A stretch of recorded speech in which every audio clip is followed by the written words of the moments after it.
साथियों सलाम, नमस्ते, सत श्री अकाल और जय भीम जोहार। साथियों, चित्कार है, गूंज है, दर्द है, कराह रहे हैं लोग इसलिए कि उन्हें अपने घर से ही, अपनी जमीन से ही बेदखल किया जा रहा है, बेघर किया जा रहा है। और कहीं नहीं, और किसे? आदिवासियों को, और किसे? मूलवासियों को, और कहीं नहीं, झारखंड की राजधानी रांची में। और ऐसी जगह जहां सभी लोग दुख तकलीफों पर मरहम लगाने आते हैं, इलाज कराने आते हैं, रिम्स के आसपास की जमीन है। तिनके जोड़कर लोगों ने पाई जोड़कर पैसे जमा किए और अपना घर बनाया, मकान बनाया। सरकारी नियमावली का सारा पालन किया उन्होंने, लेकिन गलतियां तो रही अधिकारियों की, तो दोष उनका ही है। तो ग्लेडसन डुंगडुंग जैसा एक्टिविस्ट और लेखक यही तो कहता है कि ये ठीक है कि आज तक झारखंड में ना 5वीं अनुसूची लागू हो सकी, ना ही पेशा एक्ट अपने सूबे में धरातल पर उतर सका, जिसका खमियाजा यहाँ की आदिवासी आबादी भुगतने को मजबूर है। उन्होंने सीधे सीधे हमला बोला भारतीय जनता पार्टी पर कि चाहे बाबूलाल मरांडी मुख्यमंत्री रहे, चाहे अर्जुन मुंडा मुख्यमंत्री रहे, इन्होंने आदिवासी को अधिकार देने की बजाय आदिवासी होकर भी आदिवासियों के अधिकार को छीन लिया, जिसका नजारा राजधानी रांची में गगन चूमती अटलिकाओं की शक्ल में देखा जा सकता है। ये सारी जमीनें आदिवासियों की थी, कैसे ट्रांसफर होगी बाहरियों के नाम और गैर आदिवासियों के नाम? और ये जो संज्ञान लिया हाई कोर्ट ने, और आज जो आदिवासी मूलवासियों के मकान तोड़े जा रहे हैं, इसका दोषी कौन है? उन अधिकारी से हर जाना वसूला जाना चाहिए जो दोषी हैं। इसके लिए एक प्रतिनिधिमंडल जल्द ही मुख्यमंत्री हेमंत सोरेन से मिलेगा और अपना मांग पत्र सौंपेगा। कहा क्या है ग्लेडसन डुंगडुंग ने, मैं चाहता हूं शब्दशाह आप सुनिए उनकी ही जुबानी, फिर हम बात करते हैं।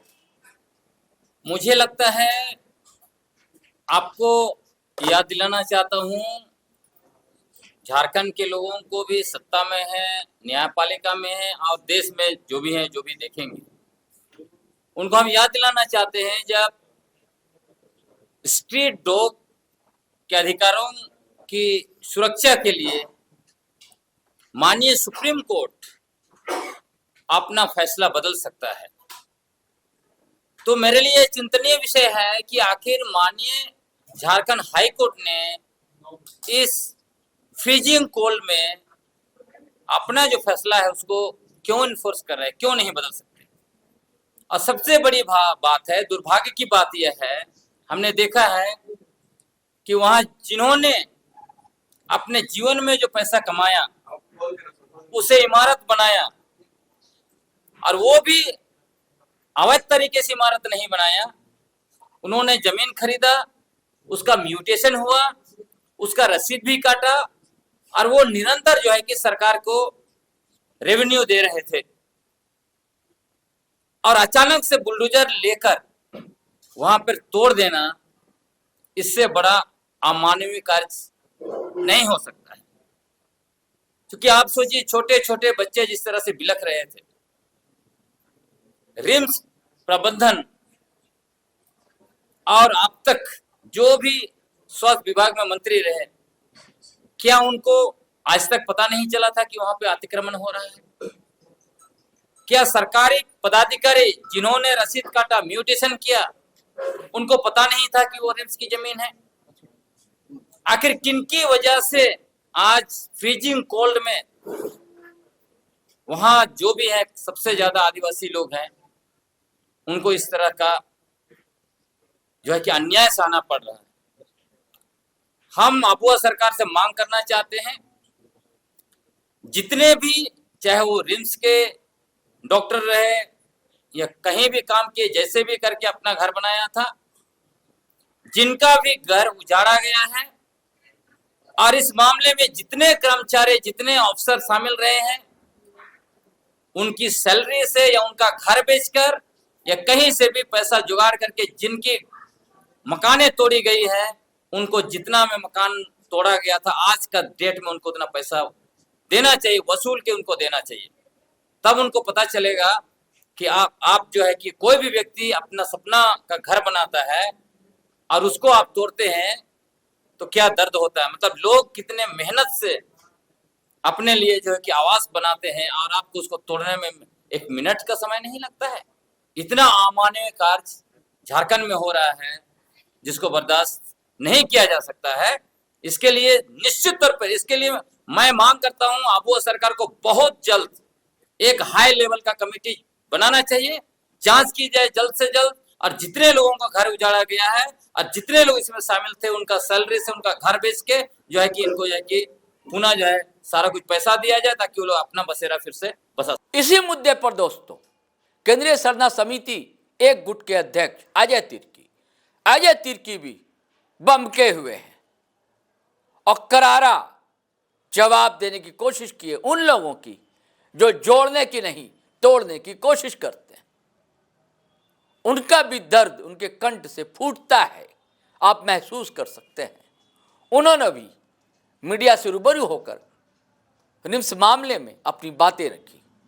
चलिए उन्हें भी आप सुन लीजिए। तरह से आप जान रहे हैं कभी अतिक्रमण का मामला पूरे रांची शहर में चल रहा है और कहीं ना कहीं आप देखेंगे कि रिम्स का जहां पर जमीन एक्वायर है उस जमीन पर भी हाईकोर्ट के डबल बेंच के आदेश अनुसार वहां पर अतिक्रमण मुक्त किया जा रहा है।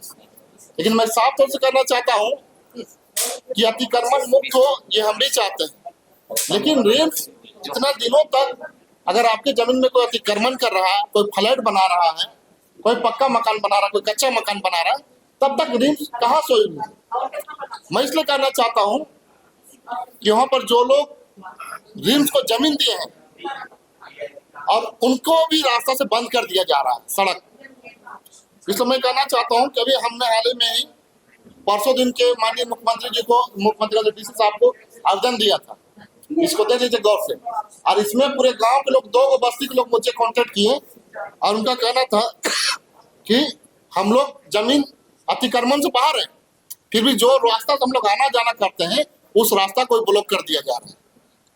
और हमारे दादा पुरखाई ने हमारे जमीन दिया, हमारे बाप दादा ने, और हमें आने जाने से भी बेखदखल किया जा रहा है। और मैं साफ तौर कहना चाहता हूँ कि कम से कम वहां पर एक नापी होनी चाहिए थी सबसे पहली बार कि जमीन रिम्स की कितनी है। आप मान के चलिए कि अगर मान चले 100 एकड़ जमीन अगर रिम्स की है तो 100 एकड़ का ही मालिक है रिम्स। लेकिन वो पता चल रहा है कि जिनका 2 एकड़ जमीन रिम्स में गया है और उसका माल 50 डिसमिल जमीन बचा हुआ है, तो 50 डिसमिल जमीन को भी इस लोग अतिक्रमण के नाम से तोड़ दिया जा रहा है। ये पूरी तरह से गैर कानूनी है। मैं इसलिए ऐसा कह रहा हूं कि जो लोग गरीब अपने पूंजी से अपने मेहनत की कमाए जो 2 पैसे से करके जमा करके जिन्होंने अपने घर खड़ा किया, चाहे कच्चा घर हो चाहे पक्का घर हो, लेकिन मैं साफ तौर से कहना चाहता हूं कि रिम्स को सबसे पहले वहां पर नापी करनी चाहिए थी और नापी से ही पता चलता कि रिम्स की जमीन एक्चुअली में कितनी है। लेकिन यह पता चल रहा है कि अगर 1.5 एकड़ उनको जमीन स्वेच्छा से जब उसमें अधिग्रहण हुआ तो उसमें रिम्स को दिया है, तो उनका 50 डिसमिल जमीन भी ये अतिक्रमण के नाम से उनका भी जमीन हड़प लिया जा रहा है। मैं इसलिए करना चाहता हूं कि ऐसे न्यायपालिका को भी संज्ञान मिलना चाहिए हाईकोर्ट को, या फिर रिम्स प्रबंधक को भी वहां पर कम से कम नापी करानी चाहिए, तब दूध का दूध पानी का पानी। चलिए साथियों, आपने ग्लेडसन डुंगडुंग अजय तिर्की की बातें सुनी। हर कोई बिलख रहा है, कलप रहा है, होना भी चाहिए दोस्तों। कोई घर आसानी से नहीं बनता। मैंने कहा था ना, लोग टूट जाते हैं एक घर बनाने में और तुम तरस नहीं खाते बस्तियां गिराने में। चलिए साथियों, आज्ञा दीजिए, इजाज़त दीजिए, लेकिन आपसे गुजारिश है कि अगर आपने हमारा चैनल सब्सक्राइब नहीं किया तो कर लीजिए और वीडियो हमेशा की तरह धनाधन शेयर कीजिए, लाइक कीजिए, कमेंट कीजिए। आज्ञा दीजिए, इजाज़त दीजिए। जय हिंद, जय भारत।